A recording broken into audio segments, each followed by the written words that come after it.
The news has just broke around Mr. Marcus Rashford. He is now going to be on loan for a season at Barcelona. And you know what? It's mad because I was out this morning and the news kind of was filtering out. Obviously, Fabrizio and a few others were mentioning it and talking about it. The WhatsApp groups are going nuts.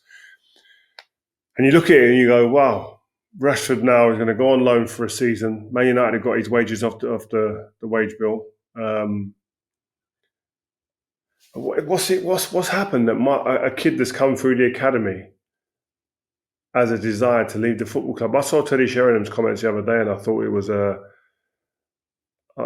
saw it and I thought actually it's quite a powerful comment, that powerful sentence, because you work so hard as a kid. And Marcus Rashford, I know his family, I know him from afar, so to speak, but through others as well.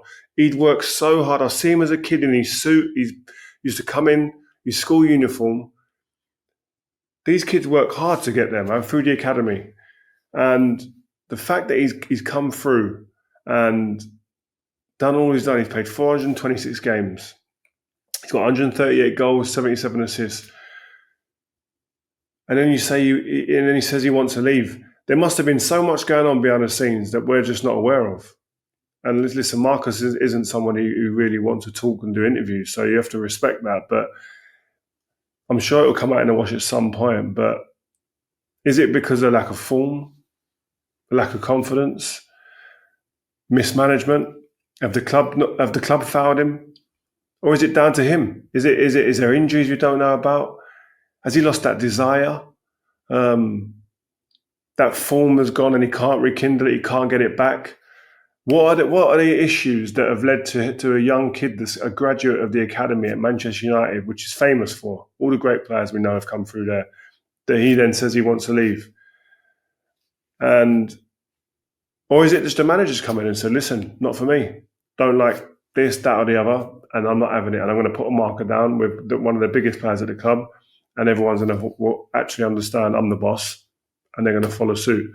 So there's a lot of unanswered questions here.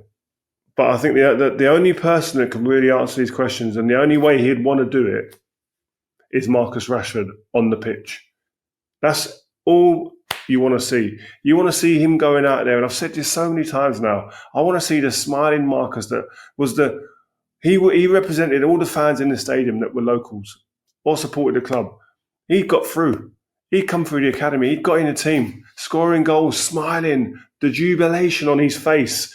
Every kid's dream that supports Manchester United wanted to be Marcus Rashford. Didn't matter where you were from, what colour you were, because there was a genuine that's a bit of me there. And then he's kind of just moved quite a distance from that, unfortunately. And I think he's just lost his way. And again, the detail as to what that is, we'll find out in years to come, I'm sure. But right now, it's down to Marcus. I think, listen, again, Teddy Sheringham said something quite, something that I looked at and thought, oh, actually, yeah, you can say he doesn't deserve this chance, but he's got it. And now he's got to go and produce. Flick wanted him, Deco wanted him, who's the sporting director, their director of football. The manager, Flick, wanted him. The football club wanted him. I think their players will be going, if we can unlock this Marcus Rashford, the one that we knew 4 or 5 years ago, if that Marcus Rashford turns up here, we have got an absolutely massive, massive asset to this club. A weapon, another one. Where's he going to play? He's got to fight his way in this team, by the way. But listen, a lot of people, including myself, didn't think this opportunity at Barcelona, a club of that stature, would be actually there for Marcus Rashford, given what he's produced over the last 2 or 3 years. He hasn't produced the Marcus Rashford that we first saw, running in behind, aggressive runs, finishing things, shooting from crazy angles, that crazy shot he's got, assisting goals, etc., and chances. His game's changed to being a bit more of a wanting to dribble with the ball more. He could do that a bit before, but his main assets before, I'm telling you, and what made him hard to play against, that he was willing to run behind and the ball was coming.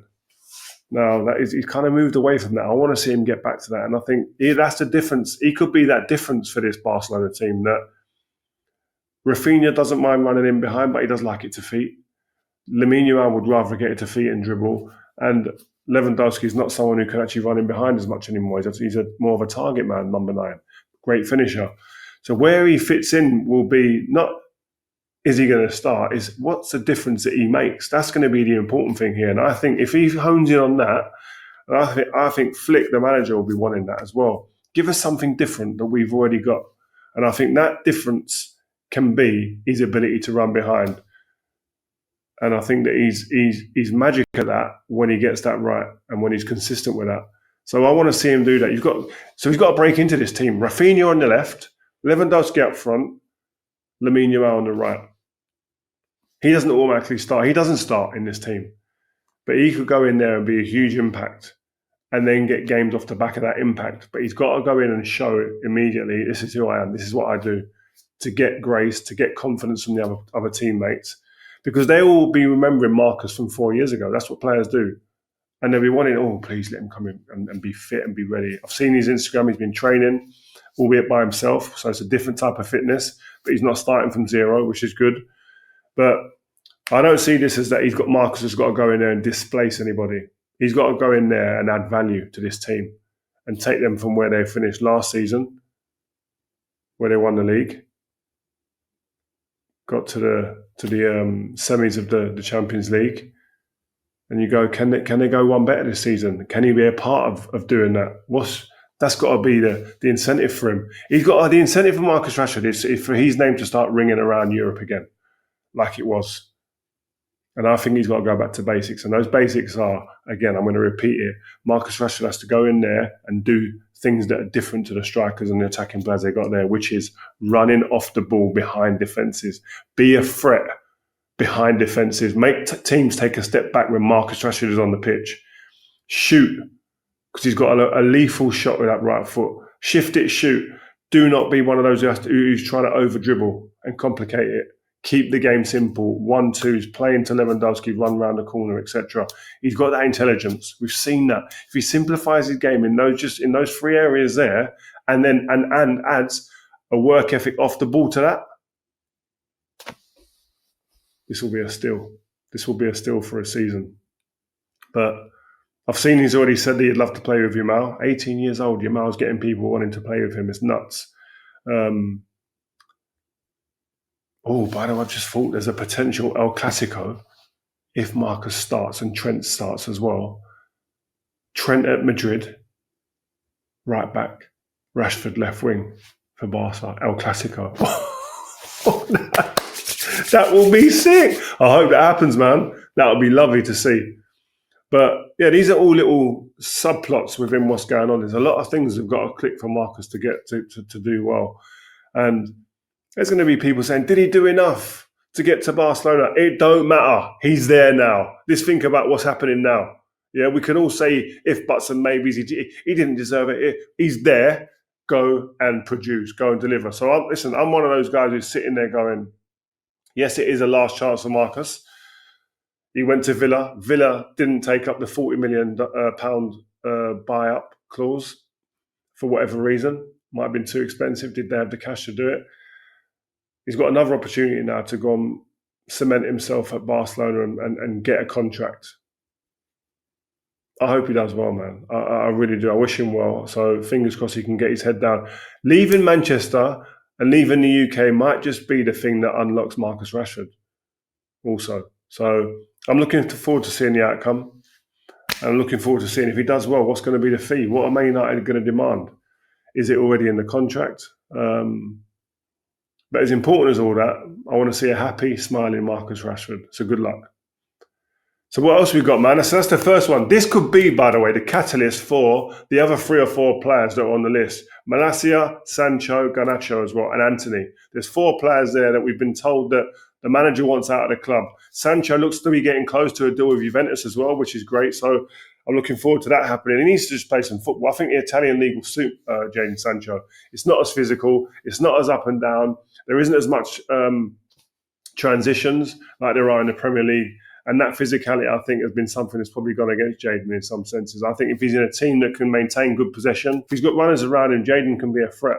There's no doubt in my mind. According to reports in Italy, They're getting close. I think 25 million euros, which is about 21.6 million pounds. So a 4-year deal, they're saying. A lot of other people would say the same about Jadon. No, he's lucky to be getting a move to somewhere like Juventus. When you've shown potential, there's always going to be a manager out there that goes, you know what, I think I can unlock him. I think Jadon's one of those. He showed so many moments where you go, wow, that's high level. There's no doubting with Jadon. He's got ridiculous talent. But the same with Marcus Rashford. How long are we going to keep saying potential? It needs to be unlocked.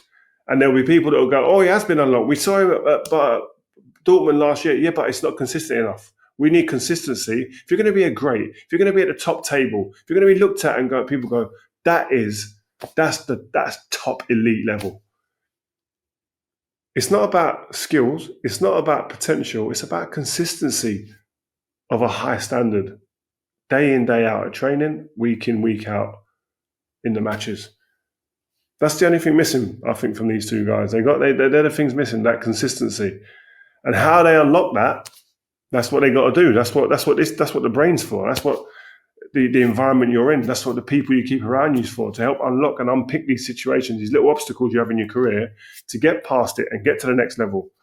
And they've struggled in the last couple of years to find that consistency of eliteness that would enable them to stay at somewhere like Manchester United. Not that Man United are an elite club in terms of performance right now, but you still, again, if you're not being asked to stay at a club like Man United, who are in their worst possible form we've ever seen in my lifetime, then that says something about where you're at as an individual as well. So I hope these guys go away and get it done. Garnacho's another one.